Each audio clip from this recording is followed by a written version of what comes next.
1.5 million jobs are created by the air transport sector. And in just 2020, this sector saw an 80 to 96% decrease in air travel, is a huge decrease to our GDP as well as our economy. So once people know the big picture is when everyone's able to put everything together and understand the importance of it, and to think was the hardest hit in our economy is just blows our minds. Myself, along with everyone, want to know what the future of air travel looks like. Definitely the hardest hit by any pandemic or anything like that. And usually there's a recovery curve, right? 9/11 really impacted the industry. 20, 30 domestic US airlines. So many bankruptcies, so many consolidations, so many mergers that happened. Now you're left with a handful that are really, you have the big three, and then you have several others that are various business models. Since 9/11, this is by far the largest impact to the industry and 3 to 4 times worse in economic impact to the industry than 9/11's. Business travel was the most impacted there. And I think the real change in focus for all the airlines have been, how do we make people comfortable with travel and understanding that it is safe to travel as long as you take the necessary precautions. What is a day in the life of Varkey as GM of Airport Operations? So obviously the day starts a little bit differently. The moment you walk into the airport, you're donning the mask and then ultra aware of your surroundings, right?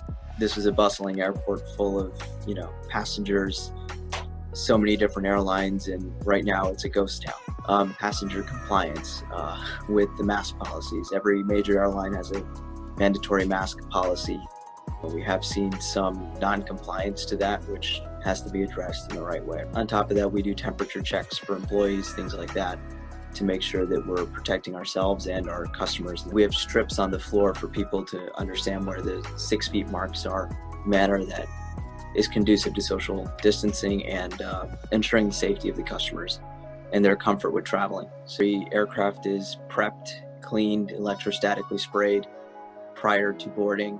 All those processes are new. It adds on cleaning times, it adds on time to the aircraft. So technologies have grown during the pandemic that are going to reflect it post-pandemic. Perhaps more technologies are arising due to it, maybe checklist with touchless check-ins. Right, one-step check-in is what we'll call it, because it eliminates a second need to touch. You check in on your mobile device, you go straight to the kiosk, it scans your boarding pass, prints your bag tags if you have bag tags. We actually rolled this out as a beta test, interestingly enough, earlier this year with the Super Bowl. We beta tested the same thing for a different purpose entirely, and that was to speed in the check-in process when we're getting an influx of customers. So during that time, we did test this out, and great thing, it worked out extremely well then. It's a 30-second trip to the kiosk to check in and print your bag tags. I think you're still going to see where you'll have additional services kind of counters. You'll have the counters where people do need to speak to somebody and need to have that in-person contact, but you're going to see majority are going to be quicker touchless kiosks and that kind of check-in. In addition to that, with the temperature screenings, there's certain precautions you have to take before mandating temperature checks. And I think there is one airline that does temperature checks for customers, but I think before the large majority start to adopt that same practice, there's going to be some fine-tuning to the process and policies. Even with that, what we're doing in other stations, cameras they have facial recognition, and the second piece of it is it's a thermal imaging camera. So it has a very, very accurate read, a thermal imaging that's done when they walk in. In several cities across the country, this is already being put into use, and I think that's going to end up being rolled out as a best practice overall. And in addition to that, I think you're going to see a lot more of the facial recognition for boarding, for security. These are already programs that are being beta tested across several different cities. Miami is one of them. Newark, Chicago, several large cities have the same program being beta tested. I think what you're going to see is an acceleration of that process into implementation, right?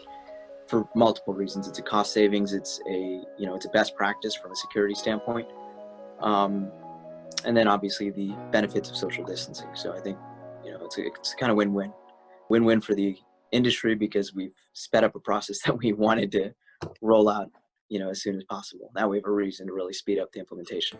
Exactly, and I feel that it's catapulted you years into the future. So you're talking to me about the future of aviation, the future of travel, and I just have this image of the Jetsons in front of me, guys. And I think that you guys are going to be the leaders of the industry when it comes to facial recognition. What you said about the thermal imaging, because I'm seeing that even stores are already implementing it, but I think you guys are going to be the beta test for across all other industries. So what other repurposing of aviation have you seen? Because right now e-commerce is exploding for obvious reasons. People don't want to go to boutiques, don't want to go to stores. What repurposing have you seen on your end? For us and most of the major airlines, it's all of that comes in the form of freight forwarding and cargo. Every major airline is required to federally to leave a certain portion of the cargo hold of the aircraft to allow for mail, U.S. mail.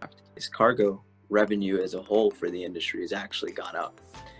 Specific to Miami, which is the largest cargo port in the country and in North America for that matter, for international cargo. Cargo is up over 6% year over year. There's the extreme demand for PP&E, which makes up a bulk of the cargo coming in from Asia and even South America, Central America as well, producing PP&E. You can fit millions and millions of masks and shields and things like that on an aircraft. So it's seen a good utilization of that.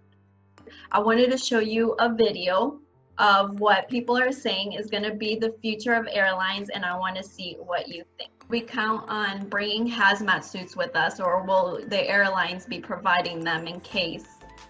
I've seen this bio-visor or whatever it's called. Months ago, I sent it to my boss and I go, is this going to be our future? There's a possibility. Honestly, I don't know that airlines are going to provide something like that until it comes to a point where it'll be the difference between filling every seat in an aircraft or not. I think it'll make serving drinks on the aircraft a lot harder for the flight attendant. I think you'll probably end up seeing people that bring a mini hazmat suit similar to that to fly. I see it today. We see it with certain customers that are completely that are covering their face, looking almost like a beekeeper. Yeah, the challenge is that first they have to get through TSA, boarding the aircraft. We've seen it. Flying is now a little bit more of a risk, obviously, than it was before. And if I am going to fly, I need to abide by whatever regulations are set forth to protect every customer on board, not just me. We're looking at probably 2 to 3 years, optimistically speaking, that we get back to 2019 levels. Realistically, probably 5 years, Till there's a permanent, real solution, and that part of that is a vaccine. Part of that is also going to be changing air travel as a whole, right? I think those two things have to go in tandem to really get the airline industry back to what it was. What it was in 2019 probably won't be what it looks like in 2025. Exactly. And safety is the #1 priority always. So thank you so much, Barkey. This was awesome. This was really exciting. I felt like I walked in your shoes for a day. Thanks. I'm hoping it was, insightful enough. I know it's a lot. It was a lot awesome. of. Thank you again. I really appreciate the invite.